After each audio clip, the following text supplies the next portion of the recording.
This channel does not promote any violent, harmful, or illegal activities. All content provided by this channel is meant for an educational purpose only. অনুপ্রবেশ ইস্যুতেও তৃণমূলকে ফের আক্রমণ মোদীর। অনুপ্রবেশকারীদের বাঁচাতে ধর্নায় বসে, অথচ বারবার বলা সত্ত্বেও সীমান্তে কাঁটাতার বসাতে জমি দেয় না। তৃণমূল সরকার দেশের সুরক্ষার সঙ্গে খেলা করছে, কারণ অনুপ্রবেশকারীরা তৃণমূলের ভোট ব্যাংক। শিবুরের সভা থেকে আক্রমণ নরেন্দ্র মোদী।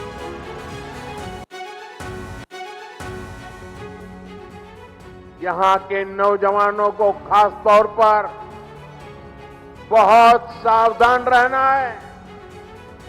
टीएमसी यहाँ घुसपैठियों को भांति भांति की सुविधाएं देती है। घुसपैठियों को बचाने के लिए धरने प्रदर्शन करती है। आप याद रखिए, टीएमसी को घुसपैठिए इसलिए पसंद है क्योंकि वो इनके पक्के वोट बैंक है।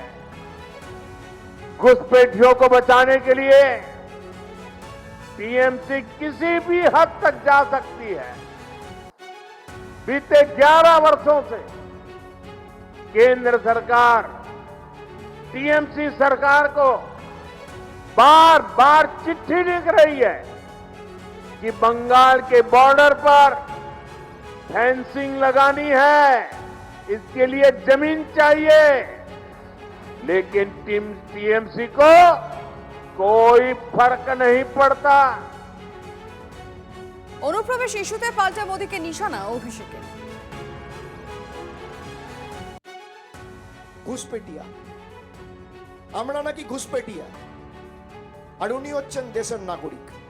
আরে আমরা যদি অবৈধ হই তাহলে তো নরেন্দ্র মোদী অবৈধ, অমিত শাহ অবৈধ, যারা ভোট দিয়ে তোমায় নির্বাচিত করেছে তারা অবৈধ, আর তুমি বৈধ। তুমি মহারাজ সাধু হলে আজ, আমি আজ চোর বটে।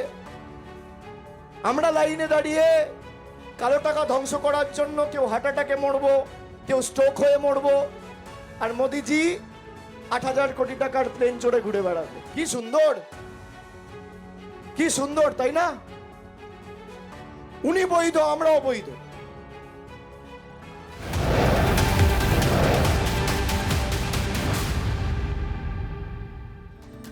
26-এর ভোটে বিজেপিকে 50-এর নিচে নামানোর হুঙ্কার অভিষেকের। তৃণমূলের কৃষ্ণনগর সাংগঠনিক জেলার 8টি আসনে জয় টার্গেট দিলেন তৃণমূলের সেনাপতি। গত লোকসভা নির্বাচনে নদিয়া জেলায় যে দুটো লোকসভা আসন আছে, আমাদের দুভাগে সাংগঠনিকভাবে ভাগ করা রয়েছে এই জেলাকে। রানাঘাট সাংগঠনিক জেলা, কৃষ্ণনগর সাংগঠনিক জেলা। Love you two. কৃষ্ণনগর একটা বিধানসভা ছাড়া সব বিধানসভায় তৃণমূল জিতেছে। রানাঘাটে আমাদের প্রত্যাশিত বা আশানুরূপ ফল হয়নি। আমি আজ থেকে 10 দিন আগে তেহেরপুরে গিয়ে মিটিং করে এসেছি, যে স্বতঃস্ফূর্ততা লক্ষ্য করেছি, রানাঘাট সবুজময় হয়ে গেছে। কৃষ্ণনগরকে এবার 8-0 তৃণমূলের পক্ষে করতে হবে, আর বাকি বিজেপিকে 50-এর নিচে নামানোর দায়িত্বটা আমাদের, তৃণমূল কংগ্রেসের সৈনিকদের যারা এখানে আছে।